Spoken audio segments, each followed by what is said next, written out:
नमस्कार दोस्तों, मेरा नाम है संजय रसगणी और आप देख रहे हैं आपका अपना चैनल एसएस एजुकेशन पाठशाला। डियर फ्रेंड्स, आज की जो हमारा चर्चा का मुख्य विषय है वो है, जैसा कि आपको पता होगा कि अभी यूजीसी नेट के फॉर्म चल रहे हैं और वो यानी कि 1 जनवरी से एग्ज़ाम स्टार्ट होंगे। यानी कि मोटा मोटा कहने का मतलब है लगभग लगभग 40 दिन समथिंग समथिंग आपके एग्ज़ाम के भी बचे हुए हैं। तो मेरा वीडियो बनाने का मोटिव मुख्य रूप से ये है कि जो हम लगभग 4-6 महीने से तैयारी कर रहे हैं वो तो ठीक है, लेकिन जो लास्ट टाइम आपकी ऐसी तैयारी होनी चाहिए जो लास्ट टाइम किस प्रकार तैयारी करें, किस प्रकार रिवाइज करें। कुछ ऐसे टॉपिक है जिनको ज़्यादा पढ़ें, कुछ को ऐसा थोड़ा कम पढ़े तो काम चल जाएगा। यानी कि लास्ट टाइम आपकी जो स्टडी जो पढ़ने का तरीका है, योजना आपकी काफ़ी अच्छी होगी तो आप यूजीसी नेट JRF कर पाओगे आराम से। अगर वो वही जैसे पहले पढ़ रहे थे लगातार आप भी फिर वापस वैसे ही पढ़ रहे हो, यानी कि पढ़ते जा रहे हो, लेकिन थोड़ा वो भी देखना पड़ेगा ना कि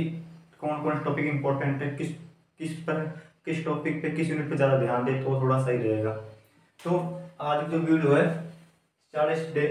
डे स्टडी प्लान, मुख्य रूप से ये पेपर 2, क्योंकि मेरा पॉलिटिकल साइंस यानी कि पेपर 2 है जो आपका जो मेरा है पॉलिटिकल साइंस, उसके ऊपर ये वीडियो रहेगी कि पॉलिटिकल साइंस के अंदर आपकी किस प्रकार की योजना हो, किस प्रकार का आपको जो लगभग 40 से 45 दिन एग्जाम के बचे हुए हैं किस प्रकार की आपकी योजना हो जिससे कि आप अपने एग्जाम को काफ़ी ईजी से क्लियर कर पाओ। क्योंकि जो भी ये मैं आपको जितनी भी मेरे द्वारा जो मैं आपकी योजना बता रहा हूँ ये सारी मैंने अपने ऊपर फॉलो की हुई है। क्योंकि जो मैंने एग्ज़ाम दिया था पिछले जो लास्ट टाइम हुआ था उसके दौरान मेरा नेट हुआ था और मैंने जो पढ़ाई की थी यानी कि सेल्फ स्टडी से की थी, ना मैंने कोई कोर्स परचेज किया था। बस ये था कि थोड़ा सा आप अपने जो प्लान पढ़ने का तरीका है और जो लास्ट टाइम से तो उसको थोड़ा सुधार करें। अगर आपको बार बार पास नहीं हो पा रहे हो एग्ज़ाम के अंदर, तो मेरे हिसाब से मैंने कुछ पॉइंट कवर किए हुए हैं। आप अपने हिसाब से इनको कुछ आगे पीछे कर सकते हो। ऐसा कोई ये हार्ड रूल नहीं है कि आपने ये ऐसे मैंने आपको बताया लेकिन आपको ऐसा फॉलो करना ही है। आप थोड़ा अपने हिसाब से आगे पीछे कर सकते हो, ऐसा कोई वो दिक्कत वाली बात नहीं है। तो सबसे पहले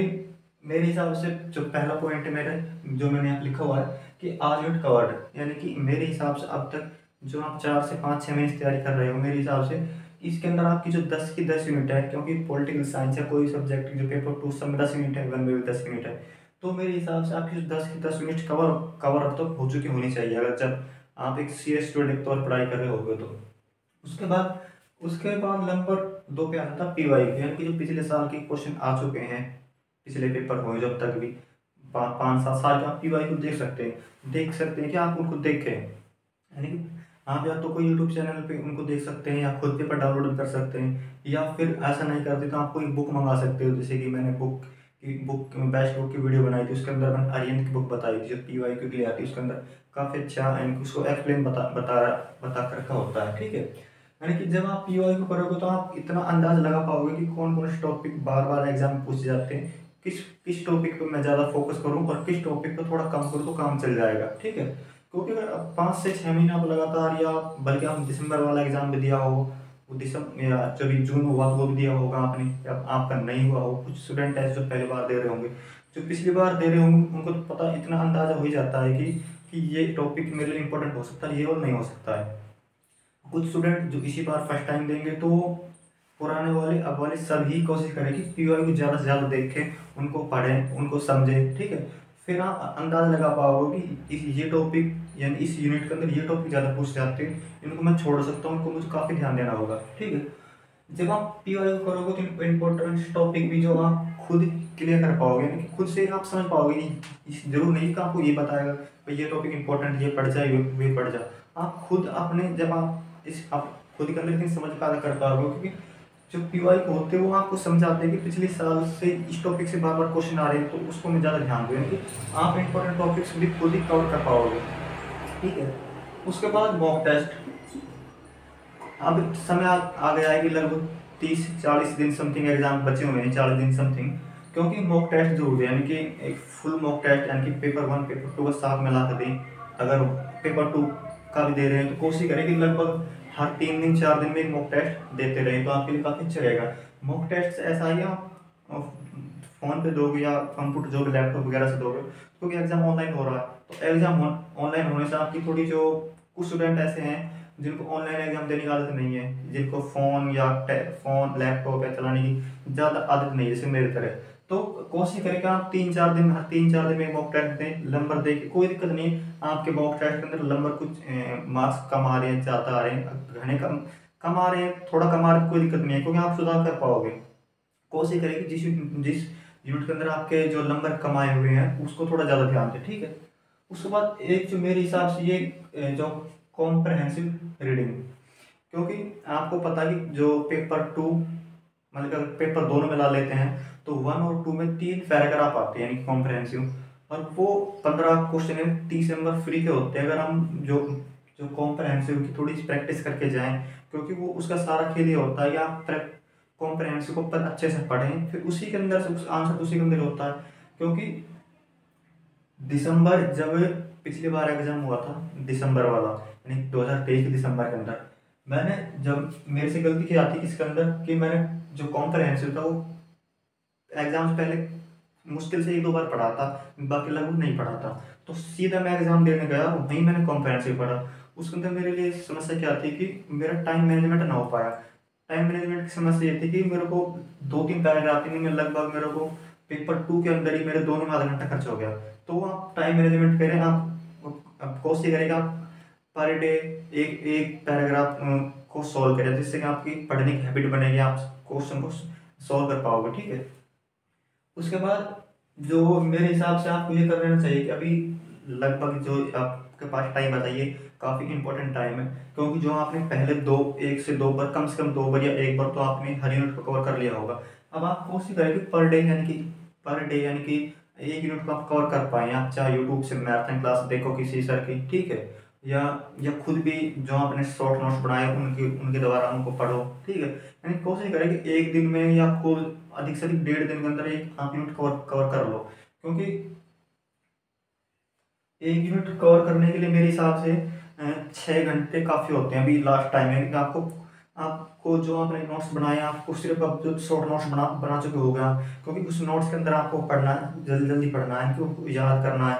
ठीक है। और जब आप ये जो इम्पोर्टेंट्स जो आप पीवाई को कर रहे हो, मॉक टेस्ट दे रहे हो, ठीक है, तो उनके अंदर क्या है कि कुछ क्वेश्चन आपको मिलेंगे, भाई ये क्वेश्चन मेरे लिए नया है, या ये जो ये किसी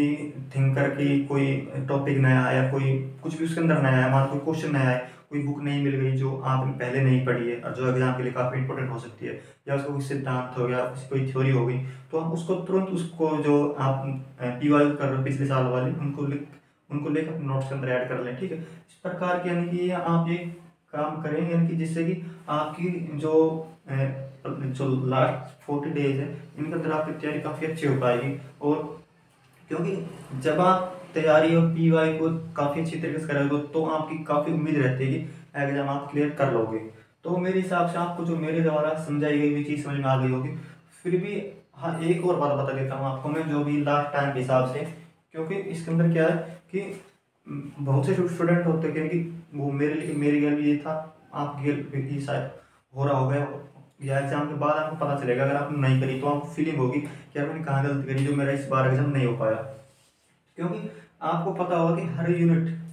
यानी कि अगर 10 यूनिट की 10 यूनिट में से हर हर जो एग्जाम के अंदर 6 से 7 क्वेश्चन, 8-10 क्वेश्चन तक भी बुक्स के आते हैं, यानी कि औसत 6-7 क्वेश्चन समथिंग हर साल आ जाते हैं, हर हर जब एग्जाम होते हैं साल 2 बार। तो आप खुद भी देख सकते हो, आप मैं नहीं, ऐसा नहीं कि मैं बता रहा था मेरी बात मान लो, खुद भी आप ऑब्जर्व करोगे कि हर साल 6 क्वेश्चन 7 क्वेश्चन, कभी कभी 10-11 क्वेश्चन के लिए आते हैं, ठीक है। तो अब बुक्स की सब काफ़ी समस्या होती है, क्योंकि याद कैसे करें, काफ़ी समस्या ये होती है। इंग्लिश वाले स्टूडेंट होते हैं उनके क्या, सो हिंदी वाले होते हैं उनको दिक्कत होती है, बुक का नाम इंग्लिश में याद करना, बुक और थिंकर दोनों में याद करनी होती है, उसको कैसे करें, ठीक है। तो जो मेरे हिसाब से मेरे लिए जो मैंने उसको यूज़ किया होता है वो आप यूज़ कर सकते हो, वो काफ़ी आपके लिए हेल्पफुल हो सकता है। हर यूनिट की कुछ इंपॉर्टेंट बुक्स होती है, हर यूनिट में देखो कम से कम 100 बुक्स तो आराम से हो जाएंगे, 100 से प्लस भी हो सकती है। यानी कि यूनिट 8 में बहुत ज़्यादा बुक नहीं है, यूनिट 7, 8 और 10 में बहुत ज़्यादा बुक्स नहीं है, ठीक है। और जो बाकी यूनिट 1, 2, 3 और 4 में और 5 में बहुत ज़्यादा बुक्स ही और तैयार करने हैं। और यूनिट 9 पब्लिक एडमिनिस्ट्रेशन, उसके अंदर काफ़ी बुक्स है। तुम याद कैसे करें, आप हर यूनिट की बुक की एक लिस्ट बना लें, जिससे आपकी 100 बुक 80 जितनी भी हो, उनको पर डे पढ़े, यानी कि पर डे कोशिश करें कि आपको, मेरे हिसाब से लगभग लगभग आपको उनको सब लगातार पढ़ोगे 1 घंटा समथिंग लगेगा। तो कोशिश करें रोज ही ना पढ़े, रोज ही ना पढ़े। आप ये मौसम में मेरी याद हुआ या नहीं हुआ, वो जब आप एग्जाम देने जाओगे आपको ऑटोमेटिक याद आ जाएगी, मेरी पढ़ी हुई है, ये नहीं पढ़ी हुई है, ठीक है। तो ये आप इस प्रकार की कोशिश कर सकते हो। कुछ क्वेश्चन जैसे कि कुछ लास्ट 2 टाइम से क्रोनोलॉजी वाले क्वेश्चन काफ़ी आ रहे हैं, उनको उनको याद करने की क्या है, उनको भी सेम है, उनको सबको लिख लिए क्रोनोलॉजी, उनको रोज ही ना पढ़े, दिन में कम से कम एक बार पढ़े, जैसे कि प्रधानमंत्री क्रोनोलॉजी, राष्ट्रपति की, उपराष्ट्रपति हो गया, ठीक है। इस प्रकार की उनको बार बार पढ़े, तो आगे काफ़ी आपके याद, जो दिमाग के अंदर बैठ जाएगा, एग्जाम देने जाओ तो आप ऑटोमेटिक याद आ जाएगा, ठीक है। तो आप इस प्रकार की मेरी साथ जो मेरे द्वारा बताई गई योजना आप अपना सकते हो, इसके अंदर कुछ आप अपने हिसाब से चेंजमेंट भी कर सकते हो। और एक बात हो रहा, अभी लास्ट टाइम कितना पढ़े आप, तो कोशिश करें कि आप 8 से 10 घंटा जरूर पढ़ें, यानी कि 6 घंटे समथिंग, 6 तो कम से कम। पॉलिटिकल साइंस पेपर 2 सब्जेक्ट पढ़े, और पेपर 1 क्योंकि उसका इंपॉर्टेंट बहुत ज़्यादा है, उसको नहीं पढ़ोगे तो आपका नेट जा भी नहीं हो पाएगा, अगर उसको नहीं पढ़ोगे तो आप, तो उसको भी आप 2-3 घंटे पढ़े, 6 घंटे कम से कम पढ़ने की कोशिश करें कि कम से कम आप इस टाइम पे आकर 10 घंटे कम से कम पढ़े, ठीक है। तो ठीक, आप इसके अंदर कोई आपको कोई क्वेश्चन रह जाता है, कोई कुछ भी आप कुछ कोई आपको स्टडी के दौरान आपको कोई समस्या आती है, यानी कि सेल्फ स्टडी के दौरान कोई समस्या आ रही है आप, तो मुझसे आप कमेंट लिख सकते हैं, मैं आपके लिए उसका सोल्यूशन जरूर आपको बताऊंगा। क्योंकि मेरे को पता है जब सेल्फ स्टडी करते हो तो आपको कौन कौन समस्या को परेशानी होती है, ठीक है। तो ठीक ठीक है, मिलते हैं किसी नेक्स्ट वीडियो के साथ। वीडियो देखने के लिए थैंक यू।